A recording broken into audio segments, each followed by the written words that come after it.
છેલ્લા ઘણા સમયથી આસારામ બાપુ જેલમાં સજા કાપી રહ્યા છે અને આસારામ બાપુને છોડાવવા માટે શ્રી યોગ વેદાંત સમિતિ દ્વારા તેમને જેલ મુક્ત કરવામાં આવે તેવી રજૂઆત કરવામાં આવી। તેને જ અંતર્ગત તેમના દ્વારા કલેક્ટર કચેરી ખાતે પહોંચ્યું અને આવેદનપત્ર આપી રજૂઆત કરવામાં આવી। વડોદરા શહેર જિલ્લા સેવા સદન કચેરીની બહાર શ્રી યોગ વેદાંત સમિતિના નેજા હેઠળ આજે આસારામ બાપુના સમર્થકોએ એકત્ર થઈ અને બેનર પોસ્ટરની સાથે પ્રદર્શન કર્યું હતું। આસારામ બાપુના સ્વાસ્થ્યને ધ્યાનમાં રાખી તેમને ન્યાયિક રીતે રાહત મળે તે વાત સાથે આજે કલેક્ટર કચેરી ખાતે જિલ્લા કલેક્ટરને આવેદનપત્ર આપી અને રજૂઆત કરવામાં આવી।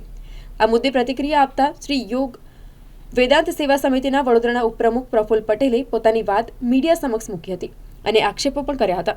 પ્રદર્શન અને આવેદનપત્ર આપી રજૂઆતના કાર્યક્રમમાં યોગ વેદાંત સમિતિના યુવાનો, મહિલા પાંખ અને સ્વયંસેવકો પણ જોડાયા હતા। આજે અમે શ્રી યોગ વેદાંત સેવા સમિતિ વડોદરા અને બહેનો, ભાઈઓ અને યુવા ટીમ બધા આવ્યા છે કલેક્ટરશ્રીને આવેદનપત્ર આપવા માટે। અને આવેદનપત્રમાં મુખ્ય વસ્તુ અમારી એ છે કે સંત શ્રી આસારામજી બાપુને 10 વર્ષ ઉપરાંત થઈ ગયા છે।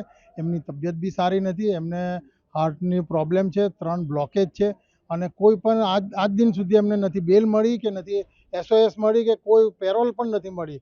તો એનું આવેદનપત્ર માટે આપવા આવ્યા છે।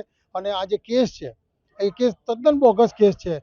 કેસની અંદર નથી છોકરીની FIRમાં એ બળાત્કાર લખેલો, નથી એની મેડિકલ ટેસ્ટમાં કોઈ બળાત્કાર, નથી એના મમ્મી પપ્પાની જે સ્ટેટમેન્ટ છે એમાં પણ બળાત્કાર શબ્દ જ નથી। તે છતાં ડબલ બળાત્કારની ડબલ આજીવન કેદની સજા જે ખોટી રીતે આપી છે, જે તે સરકારની વિરુદ્ધમાં અમે આજે અહીંયા આગળ અમે આવેદનપત્ર આપવા માટે આવ્યા છે। બાપુની આ ઉંમરની અંદર આવી પરિસ્થિતિમાં એમ બાપુને બહાર લાવવા માટેનું ખાસ આવેદનપત્ર આપવા માટે અમે આવ્યા છે। આગામી ઇલેક્શન છે લોકસભા, તો એના માટે તમે શું કહેશો?